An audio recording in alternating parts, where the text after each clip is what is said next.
Hello and welcome to the tutorial of house generation in Houdini. So at the end of the tutorial you will have a house similar like this with some parameters. So you can change the number of floors. There is also a seed for the shape which is bound now to the number of frames. So if I change the number of frames you have a different number of seed. Then also have the shape iteration, which when you increase it makes the building bigger in a random shape. I also have a seed value for the model placement, like randomly scatter the models. This is also a percentage for the windows, and also percentages for balcony props, which can be seen here.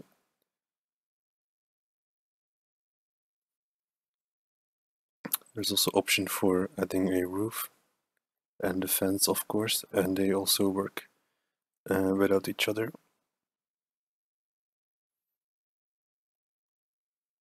Then the wall width, because the way this works is it's going to place your modular kit automatically. So if your size of wall is different, then you can just adjust the wall width, and you can, like, if you have a bigger wall, then it would fit in here. And as last, there's the layering system, which you can see the first floor here has different models than the other floors. By enabling and disabling this, we can clearly see a difference. So before I'm going to start, I want to give a big shout out to a tutorial. I'm going to link it in the description. So the beginning here is very similar or almost the same as what is seen in the tutorial. So I can definitely recommend you watching that tutorial, as I will quickly just go over it. So the way the system works is with an L system. For an L system to work, we first actually need to give it in rules. So we go to the last tab and we make some basic rules, and basically what we are saying is to go either left or right with each iteration. So now we have 8 iterations, so 1, 2, 3, 4, 5, 6, 7, 8. And with each iteration it's going to say left or right. So we have this line going straight up here, and then when it comes at the end it goes left, and then here it goes also left, here it goes right, and so on and so on. So it's randomly choosing left or right. Important here is the angle. If I lower this, you can clearly see that the angle has a lot of effect on this, and we want 90 degrees, of course. And this value, the step size, is the length of the line. I set it to 0.9, and this is actually linked to my wall width to eventually change the wall width. And then here the generations is how far it goes then, and random seed is just the seed of the shape, which is now linked to my amount of frames. So I just turn it 90 degrees with the transform node.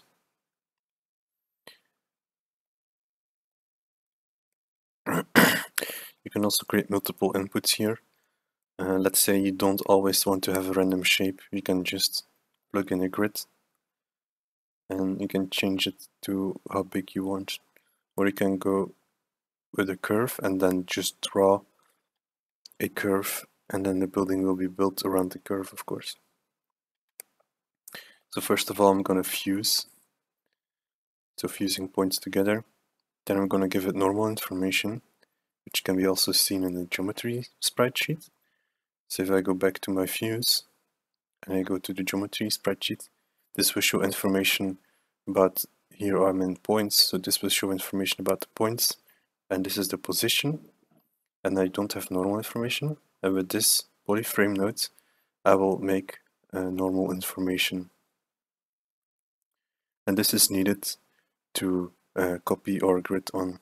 So copy to points, and we'll copy grids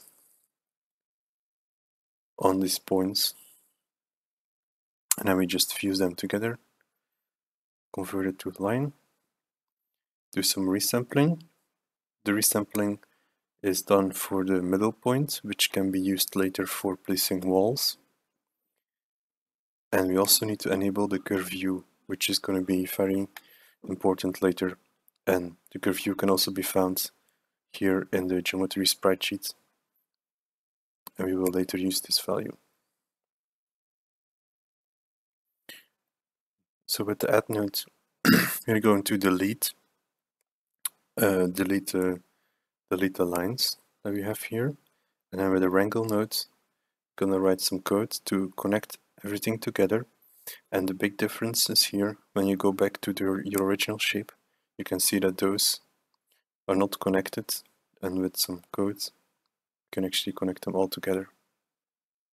Then a fuse, then cleaning up, and then creating a polywire, which is giving it some geometry. Then with a group node, setting it to points and enable bounding objects, I can select these points. Then these points will be promoted to primitives, and because we are promoting the points to primitives, we're going to select the whole primitive where the point is on, which actually gave us the result that we needed, and then we blast away the house in-house points. And then we do facet node. And this is deleting some of the inline points that we don't really want. So this is here then my first output. It's just a floor. I'm grading from here, creating a polypath. I'm enabling this, and I'm removing the inline points again. So it's just only the corner points that I want here, and that's then my first output that I want. Second output that I want, that this is going to be for the walls, and this is you can actually see it here. It's the middle points that I need for the wall. So I'm gonna use the curve U here for. So this is enabled. I'm gonna transfer attributes. So I'm gonna transfer the attribute from the second input to the first input. And you can see that here in the geometry sprite sheet again. So I'm transferring the curve U into the first input.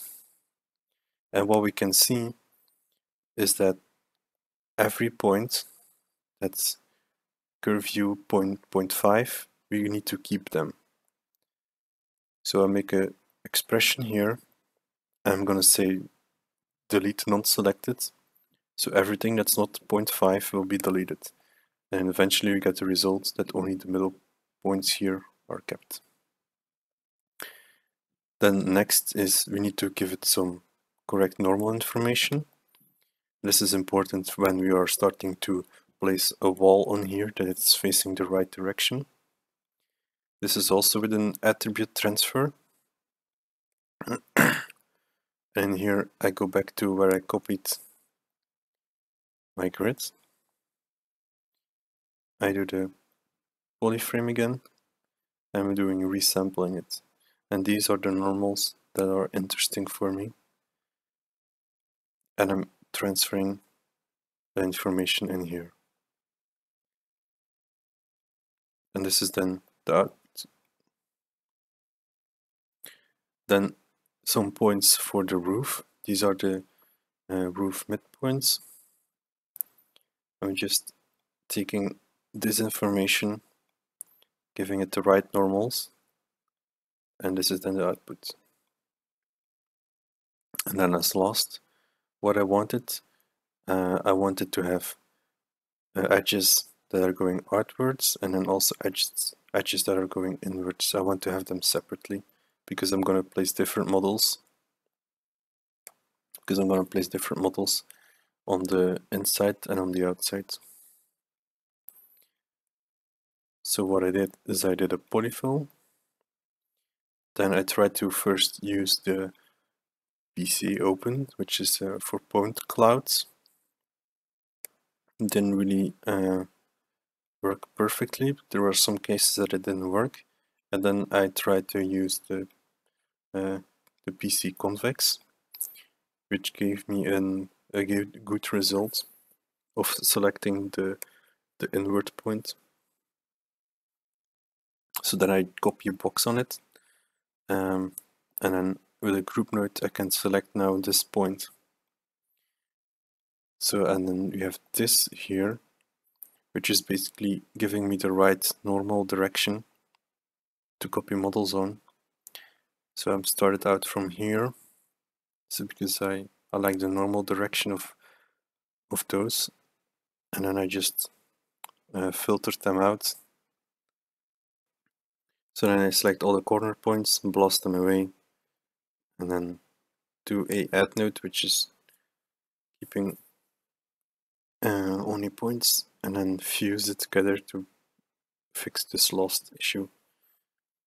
And then I can have this point selected, and then I do a blast where I blast away this point, and then I do a blast where I keep this point. And those are all the outputs that you need to start placing models on. So I'm going to start with the walls. So you're using an object merge node, give it a reference here to the midpoints node, which is this one. Then first adding floors by just doing a duplicate, and just I set the height of each floor to 1, and then I link this to the parameters so I can control it. So then I have my floors. Then I wanted to decide where my door is gonna be, and that I started out from the original points again. I do a sort node, which is basically randomly sorting the points if I enable the numbers and compare it to the original shape.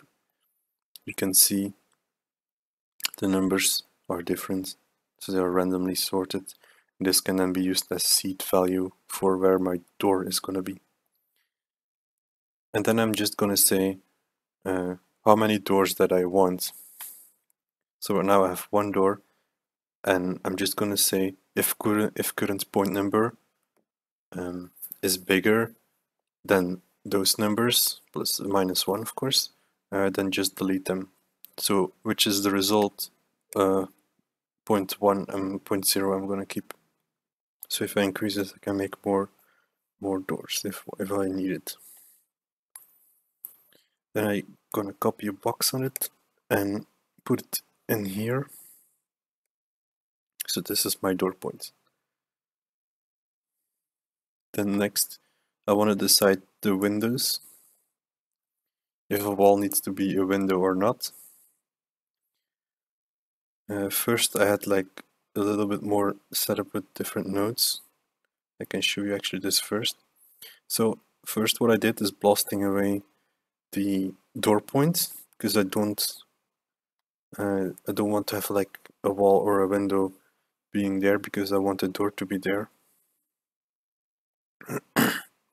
Then I'm just doing the sort again to have a random, to randomly scatter the numbers again. Then I want to have like a percentage selector, which is a random value that has as value or the current point number, and the random will return a value between 0 and 1. And then we just say if it's lower than this value, then we can remove it. What we also can do is using the current point numbers and divide it by the number of total points. And then we also have a percentage value, and then we can also have a slider here. So if you do CH, you're going to create a slider here, which stands of course for channel. So then I copy a box on the points, and then I'm doing a group. So it's very similar to how I created the door points. You can also just do it in one wrangle node. So first, it's very similar. I'm gonna get the information of the door points. So I'm gonna say look into the point group of door points, and I'm gonna use that in my if statement to say if it's not equal to 1, then there can be a door or a window. And then I'm gonna set a group of points which is called window points. And then this is then the number. This is then the current point number that will be added to that selection. So you can see that we have added a group here of window points in this rank. Then for the layer system, I just look at the point position. So the y-axis is actually the up axis in Houdini. And I'm going to say like if it's lower than 0.1, then make a group. So by changing this value, we're making the if statement more complicated. We can have more control in where the layer is going to be. And then I'm of course using a switch to turn it on and off if you want to have a layer system or not. Then I'm going to copy my models one. So first I'm going to blast away the points that I don't need. So I'm going to first make the decision between no layers and layers. So in here, no layers. So these are all the points that are not in the layer system. Then I'm going to say if it's a door or if it's not a door. Then I'm going to make the decision between a window or not a window. And then I just use the copy to points to place around the model. So by default I always start with like just a base box and then with a color on it to just temporarily view it. But then here I already have a model, so you can just load in a model that you already made, or even if you made it in another software, you can load in the FBX or OBJ file and use it as input for the copy to points node. So on the other side, just similar system, seeing if it's a door or not, and seeing if it's a window or not, and then copy the right model on the right points. And then as a result, we have this, a house. So at the end, I put a null node, and I'm gonna call it walls and windows. And what I did is that here I combine everything of the system. So you can see here, these are the wall and windows. So I'm just referencing all the null nodes into here so I can have a view of everything together. Then next we're going to place the pillars, as you can see here. So first we're going to get the information with the object merge node, which are the endpoints and the outward corner points.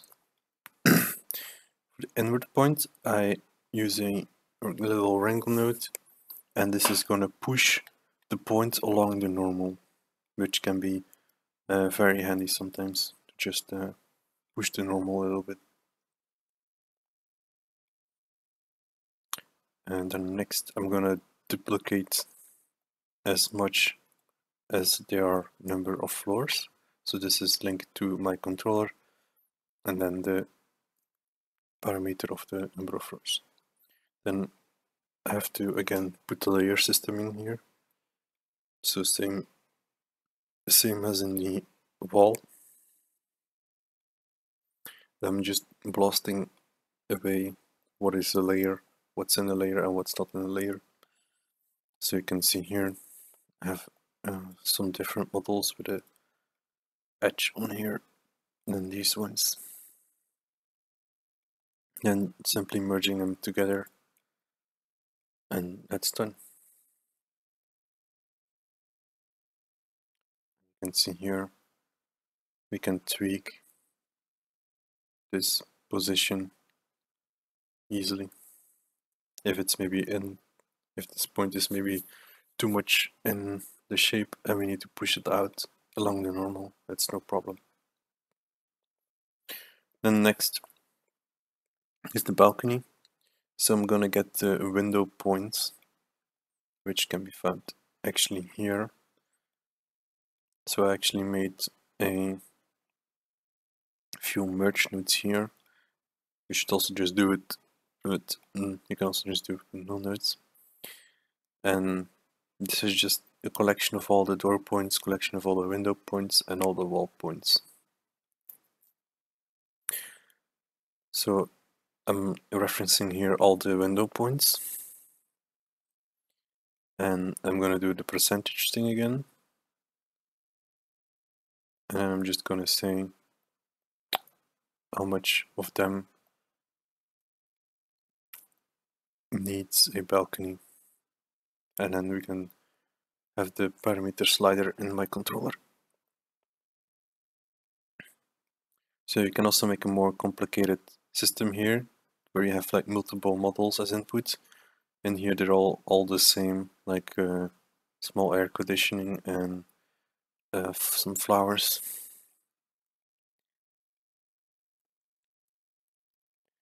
Then I will add a small prop pause, which is placing some props around the house. So I'm loading in all the door points, wall points, and window points, which is basically those nodes. And then I'm gonna create a sphere around the door, and this is actually saying, or this is actually collecting all the points that are close to the door. This can also easily be done by a Rango node and some vex, but you can also, for example, do it this way. And then I'm gonna have a blast with, these are like positions for props that are close to the door, and then here I have all the positions for props that can be farther away from the door. Like for example, I don't want to have my container here, I don't want to have it too near the door, I want to have it too farther from the door.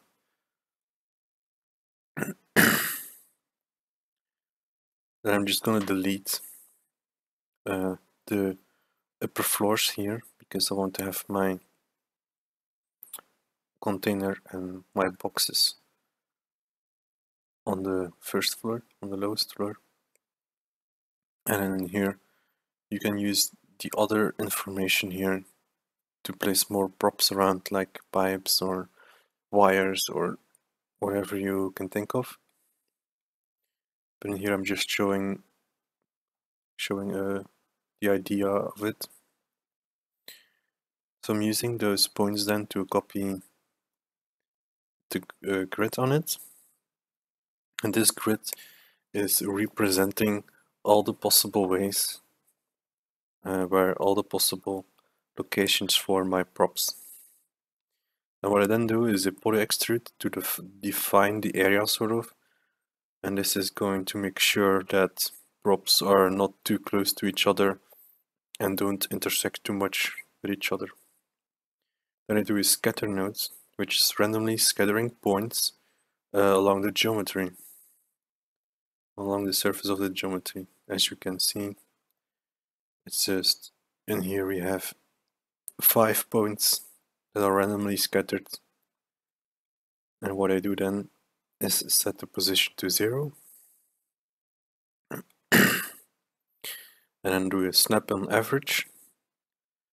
So this is just in case. So those 2 snaps are in case if the points are like super close, then we just snap them together.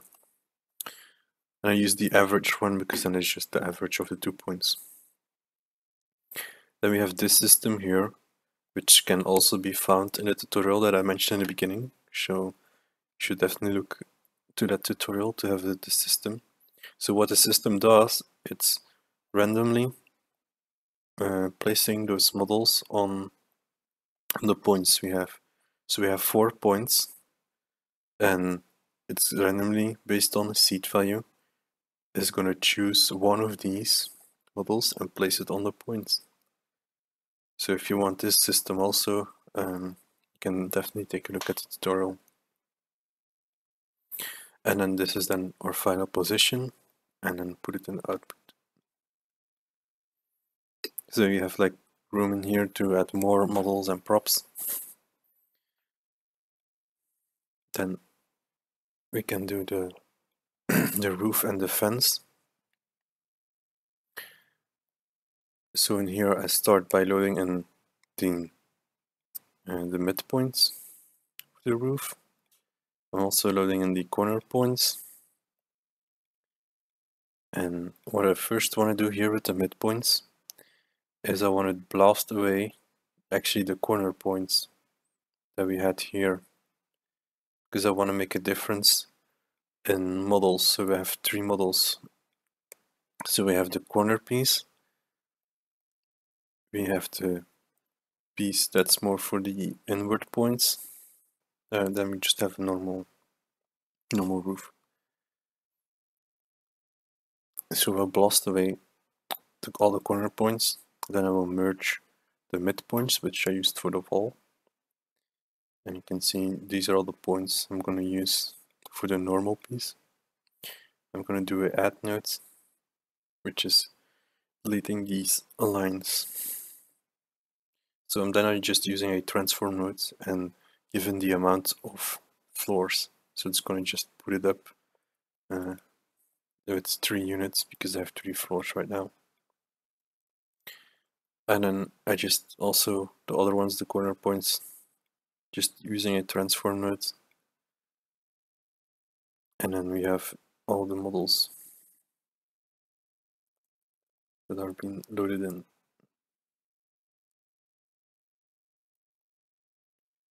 And then this is the switch, which is just switching to a null node.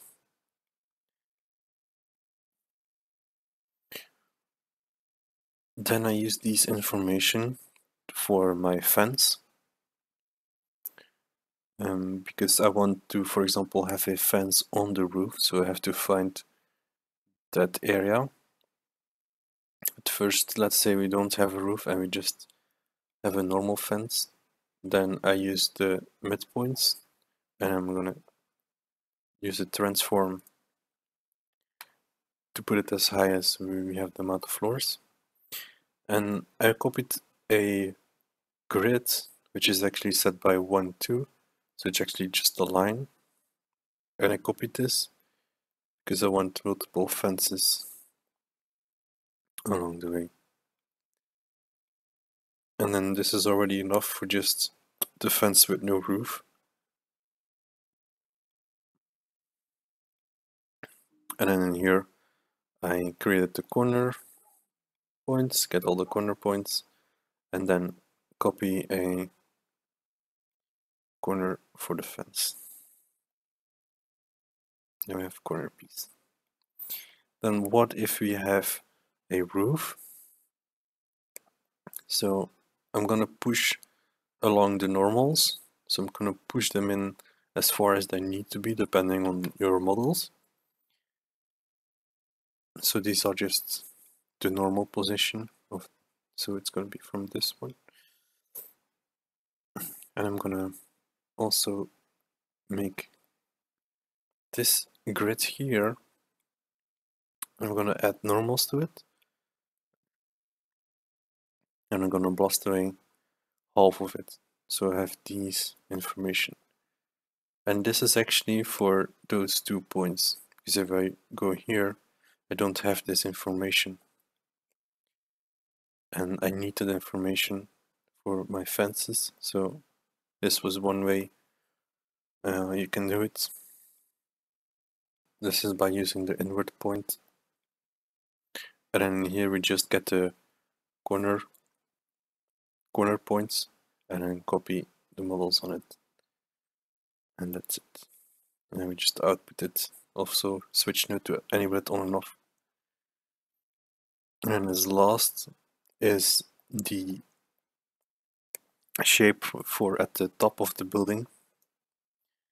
So I'm just gonna load in the floor geometry. This is a save for in case this should be flipped. If it can happen that the body are flipped, and I'm gonna make a group node and it's gonna search for primitives that are like facing down, where the normals are facing down. So when there is information that primitives are flipped, then we're just using a reverse node with information of the group node.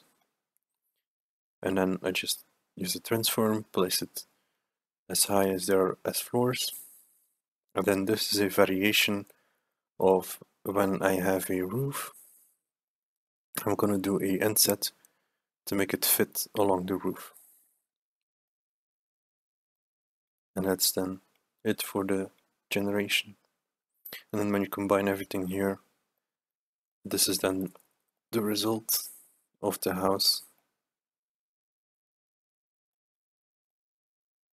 This was also a simplified version of what I eventually end up making for my project. So there is room enough here to build upon, create your own IDs, create your own version. What I can also still show you is if how to make a controller. It's quite easy. So you just start out by a null node, and then you can right click, you can just click on the gear here, and then you say edit the parameter interface. And then those two parameters here are actually those two. And we can actually just say that's invisible. And then you can add custom parameters like I want a float value, and just drag it here, give it the name you want, click on accept and apply. So you now have your own parameter here. So quick demonstration of it, I will create a box here. This is my box, and I can say that the size of this, so I'm gonna go in my node here, gonna right click, copy the value, copy parameter, and I'm gonna select this here, right click again, and I'm gonna paste the reference to it. And you can already see it's taking effect. And this is how you can copy and reference values around. It's super handy. And you can make, for example, a controller for it. That's what you have control of the whole scene. Another thing is, if you want to bring this in game engine, you have to make an HDA, which is a Houdini digital asset. So select your whole graph and then go here to assets and select new digital asset from selection. So you click this, and you will have a menu where to save it and give it a name, and then automatically it will create this subnet for you, which contains all your nodes. And normally, if everything went right, you should now also have some properties here specially made for your HDA.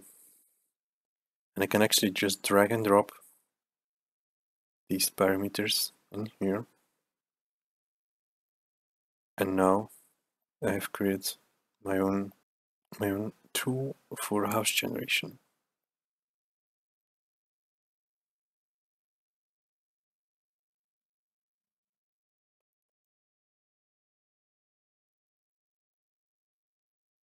As last, I wanted to show you how you can do instancing of your model. This is going to be quite important, especially when you're going to use it in game engines. So there are a few ways to do it. One way you can do it is go in the copy to points node, and there is a backend instance feature. And this will allow you to do instancing of the model. There is also another way, and that's by the instance nodes. And this is on a object level. So I have my grid, the instance node, and an object that I want to copy. So the grid is basically here the points that I want to copy my models on. And I just use a null node as output. So then I use a instance node. And here I have an object merge node, which is linked to our null node, which is called out. And then the only thing you have to do here is go to instance tab, fill in the object you want to copy, and then set to full instancing points. I can definitely recommend you playing around with these two types of instancing and see what they are doing, because it's quite different and when you're using it in the game engine on how the models are handled and how prefabs are handled. So the instance node, this is actually not breaking your prefab. If you, for example, work with Unity and using prefabs, this will not break the prefabs, while the copy to points node with instancing enabled can break prefabs. So keep that in mind. So thank you for watching. I hope you enjoyed, and I hope this tutorial was useful.